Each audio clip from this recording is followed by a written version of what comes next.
क्या आप जानते हैं घर से लेकर हाईवेज तक, फैक्ट्री से लेकर फार्मिंग तक एक ऐसी चीज है जिसका इस्तेमाल हर जगह हो रहा है और यही प्रोडक्ट आपके लिए एक पावरफुल मैन्युफैक्चरिंग बिजनेस बन सकता है। सबसे खास बात, इस प्रोडक्ट की डिमांड इंफ्रास्ट्रक्चर से लेकर इंडस्ट्रियल सेक्टर्स तक लगातार बढ़ रही है। स्टील पाइप की डिमांड इतनी तेजी से बढ़ रही है तो सवाल ये उठता है कि आखिर आप इस मौके का फायदा उठाकर अपना स्टील पाइप मैन्युफैक्चरिंग बिजनेस कैसे शुरू कर सकते हैं।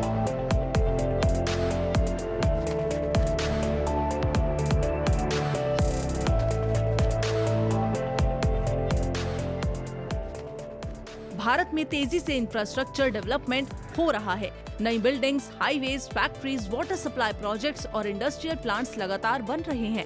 इसी वजह से स्टील पाइप्स की डिमांड लगातार बढ़ती जा रही है।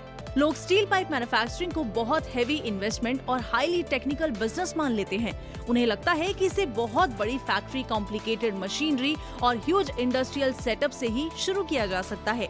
लेकिन सच ये है कि सही प्लानिंग, प्रॉपर मशीनरी सिलेक्शन और मार्केट अंडरस्टैंडिंग के साथ स्टील पाइप मैन्युफैक्चरिंग यूनिट को मीडियम स्केल पर भी सक्सेसफुली शुरू किया जा सकता है। अगर प्रोडक्शन क्वालिटी और डिस्ट्रीब्यूशन सही हो तो ये बिजनेस लंबे समय तक स्टेबल ग्रोथ दे सकता है। ये सिर्फ पाइप्स बनाने का बिजनेस ही नहीं है, ये एक ऐसा मैन्युफैक्चरिंग मॉडल भी है जो construction, water supply, fabrication, agriculture, automobile और इंफ्रास्ट्रक्चर इंडस्ट्रीज की जरूरतों को पूरा करता है। स्टील पाइप्स का इस्तेमाल कई सालों से इंडस्ट्रियल और कंस्ट्रक्शन सेक्टर्स में किया जा रहा है क्योंकि ये पाइप्स मजबूत, ड्यूरेबल, कोरिजन रेजिस्टेंट और हाई प्रेशर एप्लीकेशंस के लिए सूटेबल होते हैं। इसी वजह से buildings, factories, pipelines, borewell systems, scaffolding और स्ट्रक्चरल प्रोजेक्ट्स में भी इनका इस्तेमाल बड़े स्तर पर किया जाता है। इस बिजनेस में बल्क ऑर्डर्स और रिपीट क्लाइंट्स मिलने की संभावना काफी ज्यादा होती है और सबसे खास बात, ये एक स्केलेबल मैन्युफैक्चरिंग बिजनेस है जिसे डिमांड और प्रोडक्शन कैपेसिटी के अकॉर्डिंग धीरे धीरे बड़े लेवल तक एक्सपैंड किया जा सकता है। इस बिजनेस में क्वालिटी कंट्रोल सबसे ज्यादा इम्पोर्टेंट होता है। इसमें रॉ मटेरियल्स और फिनिश्ड पाइप्स दोनों को प्रॉपर स्टोरेज की जरूरत होती है। गलत हैंडलिंग या स्टोरेज की वजह से मटेरियल डैमेज और फाइनेंशियल लॉस हो सकता है। इसीलिए प्रॉपर स्टोरेज के लिए जगह मेंटेन रखना बहुत जरूरी है।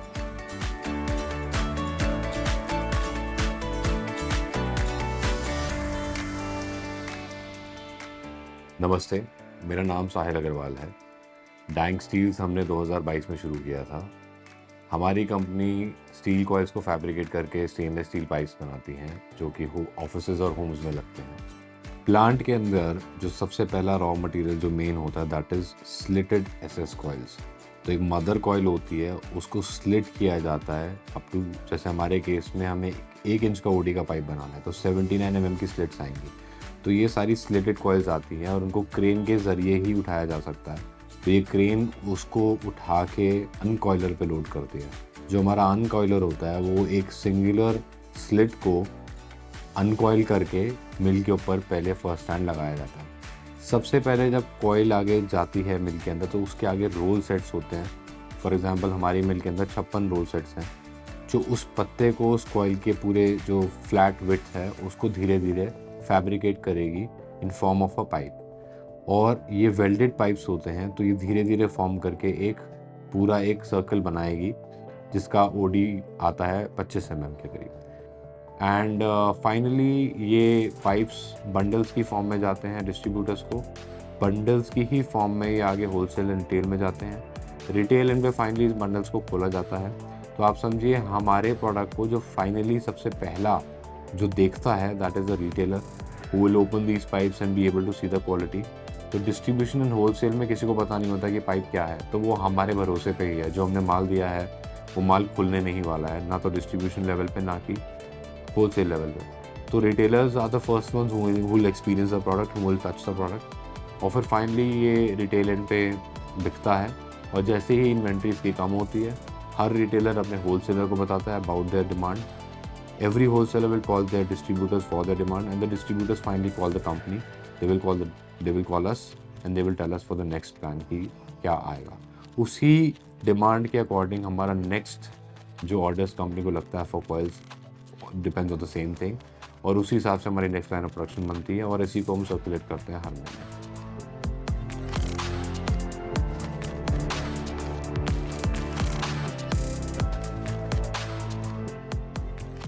आइए बात करते हैं एक एग्जाम्पल की, जैसे APL अपोलो ट्यूब्स, जिसकी शुरुआत 1968 में एक small scale steel tube business के रूप में हुई थी और आज ये इंडिया की leading steel pipe manufacturing companies में गिनी जाती है। ये एग्जाम्पल दिखाता है कि सही क्वालिटी, स्ट्रॉन्ग डिस्ट्रीब्यूशन नेटवर्क और लगातार मार्केट डिमांड के साथ ये बिजनेस लंबे समय में एक बड़े स्केलेबल इंडस्ट्रियल ब्रांड में बदला जा सकता है।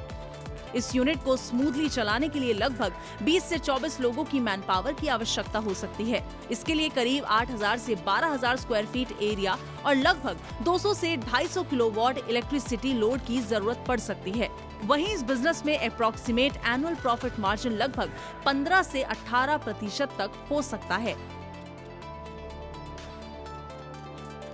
इस बिजनेस में मुख्य रूप से tube mill, pipe forming line, coil slitting machine, welding unit यानी ERW, straightening machine, cutting machine, hydro testing machine, polishing और finishing unit, material handling equipment जैसी मशीन्स की रिक्वायरमेंट होती है, जो प्रोडक्शन प्रोसेस को स्मूथली चलाने में महत्वपूर्ण भूमिका निभाती हैं।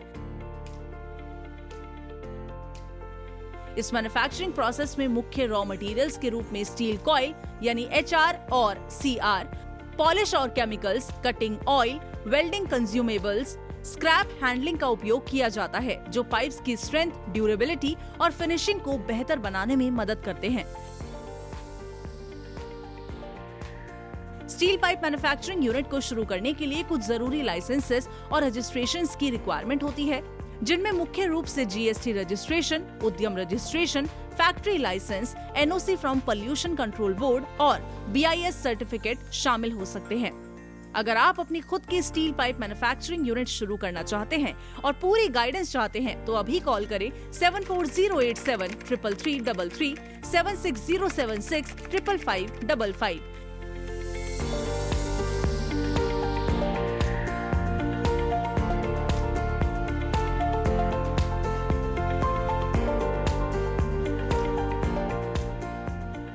इंस्टीट्यूट फॉर इंडस्ट्रियल डेवलपमेंट आपको आइडिया से लेकर सेटअप तक पूरी मदद प्रदान करता है।